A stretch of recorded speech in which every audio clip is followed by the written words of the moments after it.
Good. Great. Good guys, far away. Put your hands up. Gareth. So, no, I'm just putting my hand up. Oh, Come on, Gareth, don't let us we knew down. you want to start really. So were you satisfied with that tonight, David? I was very satisfied. Fighting a guy I didn't really know too much about. There's not really much online about him. I heard he was decent in sparring against a few people here and there, but obviously it's rumours. So I just needed to focus on landing quick, clean shots and do the things I've been doing in training. I'm glad I got in the ring with someone who was taller than me. You know, let me practice my right hand. There's all the current champions are bigger than I am, so you know, punching upwards is something that I've been working on in the training, and it really worked really well. The first right hand that nailed him was a really big shot, and I was very surprised he got up from it. Very surprised. Most people would be sleeping for a good few minutes, but he got up to his credit, and you know he got clumped a few more times. But you know I was very happy with my performance. In the first round I missed a few punches here and there, tried to get him out of there a little too much, rushed my work a little bit. But when there wasn't much coming back at me, so I felt comfortable to do that. But against a higher caliber of opposition, I'd have to be a little bit more defensive with my attacks and not be so sort of blasé with just letting my hands go like I did with this guy. Were you worried when he went down on that jab that it was going to have an almost disappointing finish? No, because the jab was a quick shot that I felt his jaw open. I hit him with a jab. People assume because people think a jab is not a knockout punch. But my jabs, believe it or not, I've been told by pretty much everyone I've jabbed that they say it's like a right hand. He wasn't expecting it, and it was a short, crisp shot, and I felt it go right through my arm, so I know it was a hard shot. And that jab would have put a lot of people down if it hit clean on the chin. And I'm just happy that the crowd seemed happy. It was a lovely atmosphere. The text I got through said everyone watching on Dave at home really enjoyed it. It was a good night's entertainment, and it was free. Everybody got the opportunity to watch it, which is nice to show big time boxing to the masses.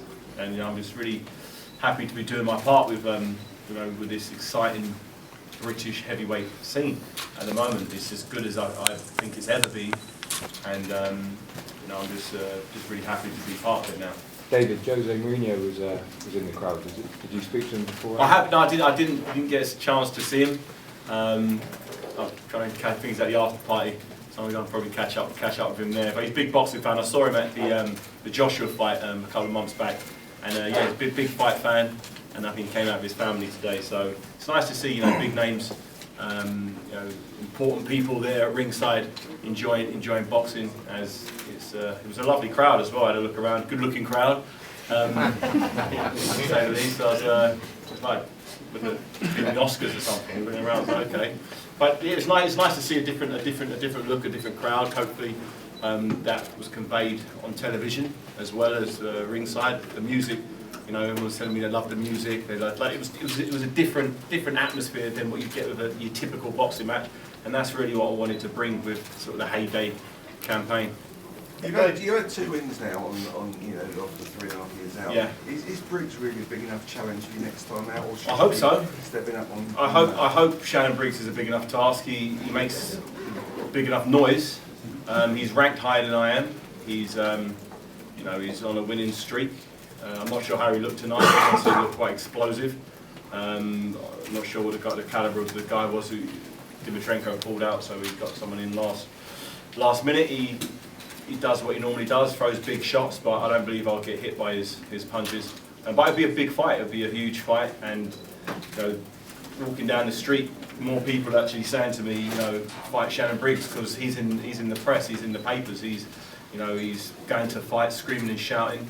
And all of the world champions, all of the big names, as you say, are busy. They've got big fights coming up, and myself and Shannon, we don't. So I think we should fight each other, and then the winner of that then starts looking at world titles. Hopefully by the time myself and Shannon Briggs fight, the heavyweight landscape. We'll know who would have won out of Tyson Fury and Klitschko. Deontay Wilder, we'll know what happens with that situation with Povetkin. And Joshua would have beaten, I believe, Brazil, and probably looking at having another fight in November. You know, whether that's me, whether that's someone else, I don't know. But I can just focus on Shannon Briggs. That's a fight that the fans want to see, and I'm excited about that. I'm looking forward to it. Would you be hopeful maybe December then? It'll be... Possibly, listen, possibly. If the opportunity arises, I'd take it with both hands.